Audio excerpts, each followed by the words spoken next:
Hello students, আজকে তোমাদের জন্য দক্ষিণ রসুলপুর হাই স্কুলের সেকেন্ড সামেটিভ ইভ্যালুয়েশনের 2023-এর ক্লাস 8-এর পরিবেশ ও বিজ্ঞানের কোশ্চেন পত্র নিয়ে হাজির হয়েছে। কোশ্চেনটা তোমরা দেখে নাও, তারপর তার অ্যান্সারগুলো তোমরা পেয়ে যাবে। প্রথম থেকে ভিডিওটা শেষ পর্যন্ত অবশ্যই দেখবে, কারণ প্রত্যেকটা কোশ্চেনই কিন্তু তোমাদের এই পরীক্ষার জন্য খুবই কার্যকরী হবে। দেখো, প্রথমে ফিজিক্যাল সায়েন্স পার্টটা দিয়েছে, এখানে 13 নম্বর, টোটাল কোশ্চেন নম্বর হচ্ছে 25, টাইমটা হচ্ছে 50 মিনিট। চলো প্রথমে ফিজিক্যাল সায়েন্সের কোশ্চেনগুলো তোমরা একটু চোখ বুলিয়ে নাও। দেখতেই পাচ্ছ প্রথম যে কোশ্চেনটা দিয়েছে, 1 গ্রাম বিশুদ্ধ জলের উষ্ণতা 1 ডিগ্রি সি বাড়াতে যে পরিমাণ তাপ লাগে তা হলো, কোনটা উত্তর হবে নিশ্চয়ই তোমরা জানো। কোশ্চেনগুলো দেখে তোমরা প্রথমে অ্যান্সারগুলো করে নাও, তারপর আমার অ্যান্সারের সাথে তোমরা একটু মিলিয়ে নাও। দেখো, 2-এর দাগে তোমাদের 4টে প্রশ্নের অ্যান্সার করতে হবে, প্রত্যেকটা প্রশ্নের মান কিন্তু 2 নম্বর করে, দেখতেই পাচ্ছ। এরপর চলো পরের পেজটা দেখে নেবো। দেখো, এটা লাইফ সায়েন্স পার্ট, এখানে তোমাদের এফএম হচ্ছে 12, টোটাল ফিজিক্যাল সায়েন্সে 13 আর এটা 12, মিলিয়ে হচ্ছে টোটাল 25 নম্বরের কোশ্চেন। এই রইল টোটাল কোশ্চেন। এরপর চলো অ্যান্সারগুলো একটু দেখে নেব। দেখো, প্রথমে সঠিক উত্তরটি নির্বাচন করে অথবা নির্দেশ অনুযায়ী উত্তর দিতে বলেছে, যে কোনো 5টা। 1 গ্রাম বিশুদ্ধ জলের উষ্ণতা 1 ডিগ্রি সি বাড়াতে যে পরিমাণ তাপ লাগে তা হলো, কত হবে, 1 ক্যালোরি, অর্থাৎ বিয়ের উত্তরটা সঠিক।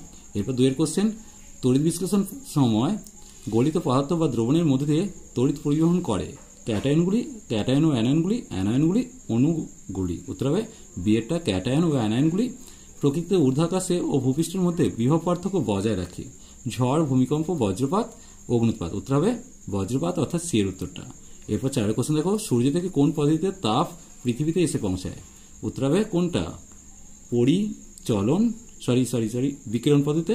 তাহলে সূর্য থেকে কোন পদ্ধতিতে তাপ পৃথিবীতে আসে? বিকিরণ পদ্ধতিতে। এরপর দেখো 5-টা, গ্যালভানাইজেশন পদ্ধতিতে লোহার উপর কোন ধাতুর প্রলেপ দেওয়া হয়? অবশ্যই জিঙ্ক। উত্তর হবে। এরপর দেখো 6-এর কোশ্চেন, কঠিন অনুঘটক সম্বন্ধে কোন বিবৃতিটি সঠিক নয়? দেখে নাও 4টি বিবৃতি। অনুঘটক বিক্রিয়ায় অংশগ্রহণ করে, অনুঘটক বিক্রিয়ায় অংশগ্রহণ করে না, এইটা উত্তর হবে। তো বাকিগুলো দেখে নেবো। পরীক্ষার ভিত্তিতে অনুঘটক নির্বাচন করতে হয়, আর অনুঘটক গুঁড়ো করে রাখা বিক্রিয়ার বেগ বেড়ে যায়, তার মানে বিয়ের উত্তরটা এখানে সঠিক নয়। এরপর দেখো 2-এরটা, যে কোনো 4টি প্রশ্নের উত্তর করতে বলছে, প্রত্যেকটা প্রশ্নের মান 2 করে, কিন্তু কোন তরলের বাষ্পায়নের হার কোন কোন বিষয়ের উপর নির্ভর করে? চলো দেখে নেবো। এটা তোমরা পেয়ে যাবে বইয়ের 36 পাতায়।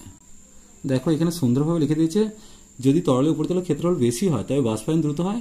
2 নম্বর, বাষ্পায়ন হবার জন্য কোনো বিশেষ উষ্ণতা অর্জনের প্রয়োজন হয় না, তরলের উষ্ণতা বেশি হলে বাষ্পায়ন দ্রুত হবে। তরলের উপর বায়ু চলাচলের ব্যবস্থা থাকলে বাষ্পায়ন দ্রুত হয়। আর 4 নম্বরটা হচ্ছে, তরলের প্রকৃতির উপর বাষ্পায়নের হার নির্ভর করে। এরপর দেখো বলছে, থার্মোফ্লাক্সের 2 দেয়ালের মধ্যবর্তী স্থান প্রায় বায়ুশূন্য করা হয় কেন? চলো দেখে নেব। এর উত্তরটা হবে পরিবহন ও পরিচালন পদ্ধতিতে তাপ সঞ্চালন বন্ধ করার জন্য। এরপর দেখো, তড়িৎ বিশ্লেষণ পদ্ধতির 2টি গুরুত্বপূর্ণ ব্যবহার উল্লেখ করতে বলেছে। দেখো, এটা তোমরা বইয়ের 115 পাতা পেয়ে যাচ্ছ। 1 নম্বর হচ্ছে ধাতু নিষ্কাশন।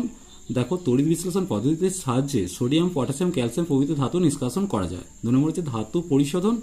না, এখানে দেখো অশুদ্ধ কপারকে তড়িৎ বিশ্লেষণের সাহায্যে শুদ্ধ করা হয়। আর 3 নম্বর যদি লিখতে চাও, সেক্ষেত্রে তড়িৎ লেপন, অর্থাৎ এটা একটা পয়েন্ট হবে। এরপরে কোশ্চেন দিয়েছি, দেখো 4টা, তাপমোচী ও তাপগ্রাহী বিক্রিয়া একটি করে সমীকরণ সহ উদাহরণ দিতে বলেছে। দেখো, এখানে তাপমোচীটা দেখে নাও, কার্বনের দহন, অর্থাৎ কার্বন প্লাস অক্সিজেন সমান কার্বন ডাইঅক্সাইড প্লাস তাপ, তাই এটা তাপমোচী। আর তাপগ্রাহী বিক্রিয়াটা দেখে নাও, ক্যালসিয়াম কার্বনেটকে উত্তপ্ত করলে ক্যালসিয়াম অক্সাইড এবং কার্বন ডাইঅক্সাইড উৎপন্ন হয় এবং মাইনাস তাপ, অর্থাৎ এটা হচ্ছে মাইনাস তাপ, মানে হচ্ছে তাপগ্রাহী রাসায়নিক পরিবর্তন। এরপর দেখো, কিউপিক অক্সাইড প্লাস হাইড্রোজেন সমান ধাতব কপার প্লাস জল, এই বিক্রিয়াতে কোন পদার্থের জারণ, কোন পদার্থের বিজারণ ঘটেছে, কোনটি জারক পদার্থ, কোনটি বিজারক পদার্থ লিখতে বলেছে। দেখো, এখানে কিউপিক অক্সাইড থেকে ধাতব কপার তৈরি হচ্ছে, তাহলে অক্সিজেন কি হচ্ছে, অপসারিত হচ্ছে, তাই এটা বিজারণের উদাহরণ। তাহলে এখানে কিউপিক অক্সাইড বিজারিত হয়েছে, আর হাইড্রোজেনের সাথে অক্সিজেন যুক্ত হয়েছে, তাই এটা জারণ, অর্থাৎ হাইড্রোজেন জারিত হয়ে জল তৈরি হয়েছে। তাহলে কিউপিক অক্সাইড এখানে জারক পদার্থ, আর হাইড্রোজেন এখানে বিজারক পদার্থ। এরপর চলো লাইফ সায়েন্সটা দেখে নেবো। এখানেও নিয়মিত প্রশ্নগুলির উত্তর দিতে বলেছে। একটি ছায়াতরু উদাহরণ দিতে বলেছে, উত্তর হবে সিলভার ওক। শূন্যস্থান পূরণ করতে বলেছে। ক্ষয়েরটা, আমের জন্মস্থান হলো ভারতবর্ষ। দেখো, এর উত্তরগুলো আমি তোমাদের জন্য শেষে দেখিয়ে দিচ্ছি, আগে উত্তরগুলো একটু তোমরা নিজেরা দাগিয়ে নাও। পশ্চিমবঙ্গে যে ধানের চাষ সব থেকে বেশি হয় সেটা হচ্ছে আমন ধান হবে, অর্থাৎ এটা সঠিক উত্তর, আমন ধান। এটা হবে না, আউশ হবে না। কোন যন্ত্রের সাহায্যে মাড়াই ও ঝাড়াই করা হয়? উত্তর হবে হারভেস্টার। তারপর দিয়েছে একটি তন্তুজাতীয় ফসলের উদাহরণ দিতে বলেছে, উত্তর হবে কার্পাস তুলো অথবা পাটও লিখতে পারো। এরপর দেখো 2 দাগ, ফসল কাকে বলে? চলো দেখে নেবো। দেখো একের দাগের উত্তরগুলো তোমরা একটু মিলিয়ে নাও। এরপর ফসল হচ্ছে অনেকটা জায়গা জুড়ে একই ধরনের উদ্ভিদের চাষ যখন করা হয় তখন ওই উদ্ভিদকে একসঙ্গে বলা হয় ফসল। এরপর দেখো জোর কলম বলতে কি বোঝো? দেখো আটি থেকে তৈরি করা একটা চারা গাছের, যেটাকে আমরা স্টক বলি, সঙ্গে উন্নত জাতের আম গাছের, যেটাকে আমরা শিয়ন বলি, শাখা একসঙ্গে জোর বেঁধে কলম করা হয়, একে জোর কলম বলে। এরপর দেখো টিকা লিখতে বলেছে রাহাত পদ্ধতি। চলো দেখে নেবো 3 দাগ। এটা দেখো এটা তোমরা বইয়ের 208 পাতায় পেয়ে যাচ্ছ। রাহাত পদ্ধতিতে একটা বড় কুয়ো আর চাকা ব্যবহার করা হয়। চাকার সাহায্যে চাকার গায়ে অনেকগুলো বালতি লাগানো থাকে। পশু শক্তিকে কাজে লাগিয়ে ওই চাকাটাকে ঘুরিয়ে কুয়ো থেকে বালতিতে জল তোলা হয়, তারপর সেই জল চাষের জমিতে ছড়িয়ে দেওয়া হয়। এরপর দেখো ক্ষয়ের কোশ্চেন, খাদ্য প্রক্রিয়াকরণ, ওষুধ প্রস্তুতি এবং কৃষিক্ষেত্রে অণুজীবের একটি করে ভূমিকা বিস্তারিত আলোচনা করতে বলেছে।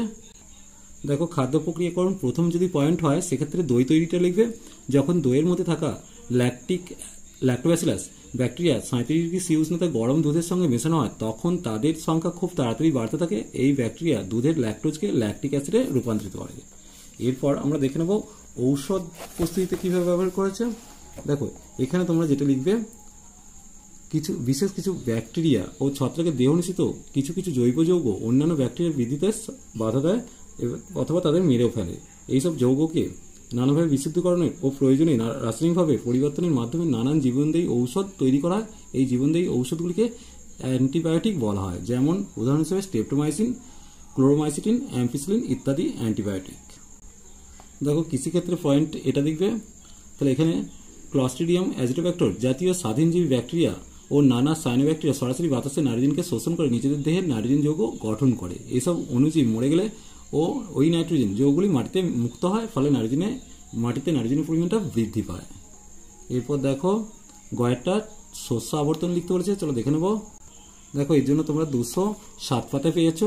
মাটি থেকে পাওয়া পুষ্টি উপাদানের চাহিদা বিভিন্ন উদ্ভিদের ক্ষেত্রে বিভিন্ন রকম। এই জমিতে ক্রমাগত একই উদ্ভিদের চাষ করে গেলে ওই উদ্ভিদের প্রয়োজনীয় পুষ্টি উপাদানগুলি মাটি থেকে ক্রমশ ফুরিয়ে যায়। তাই অনেক সময় দুটো চাষের মাঝে একবার সিম্বিগোত্রী উদ্ভিদ যেমন মটর, বিন, ছোলা বা ডালের চাষ করা হয়। এই ধরনের উদ্ভিদের মূলে বাসা বাঁধে রাইজোবিয়াম নামক এক ধরনের মিথজীবী ব্যাকটেরিয়া। উদ্ভিদরা বাতাস থেকে সরাসরি নাইট্রোজেন গ্রহণ করতে পারে না। এই ব্যাকটেরিয়া পরিবেশের থেকে নাইট্রোজেন গ্রহণ করে উদ্ভিদের ব্যবহারযোগ্য নাইট্রোজেন যৌগে পরিবর্তিত করে উদ্ভিদের দেয়। এই নাইট্রোজেনের যৌগগুলি উদ্ভিদেরা ব্যবহারের পরে বাকিটা মাটিতে রয়ে যায়। তাই সিম্বিগোত্রী উদ্ভিদের ফসল তোলার পরেও মাটিতে যথেষ্ট নাইট্রোজেন থাকে। তাই কি হচ্ছে, একই ধরনের ফসল একবার চাষ করে মাঝে একবার সিম্বিগোত্রী উদ্ভিদের চাষ করলে মাটি আবার তার হারানো নাইট্রোজেন যৌগ ফিরে পায়। একই ফসল বারবার চাষ না করে মাঝে একবার অন্য ধরনের ফসল, বিশেষত সিম্বিগোত্রী উদ্ভিদ চাষ করা, এইটাই হলো শস্য আবর্তন। চলো আজ এই পর্যন্তই। নেক্সট ভিডিও নিয়ে খুব তাড়াতাড়ি হাজির হবো। ভিডিওটি ভালো লাগলে লাইক, শেয়ার ও কমেন্ট করো। পারলে চ্যানেলকে সাবস্ক্রাইব করে নিও। দেখো এই ক্লাস 8-এর অবশ্যই ম্যাথমেটিক্সের কোশ্চেন তোমাদের জন্য হাজির করেছি। এর পাশাপাশি তোমরা সাজেশনটাও ম্যাথমেটিক্সে পেয়ে যাচ্ছ। এগুলো তোমরা ভালো করে তৈরি করে যাও, তাহলে তোমাদের সেকেন্ড সামেটিভ ইভলিউশনে পরীক্ষার যে ভীতি সেটা অবশ্যই থাকবে না। আর পরীক্ষার ভীতিকে জয় করতে পারলেই তোমাদের ভালো মার্কস আসবে, যেটা তোমাদের খুবই আনন্দের বিষয় হবে। চলো টাটা, বাই বাই।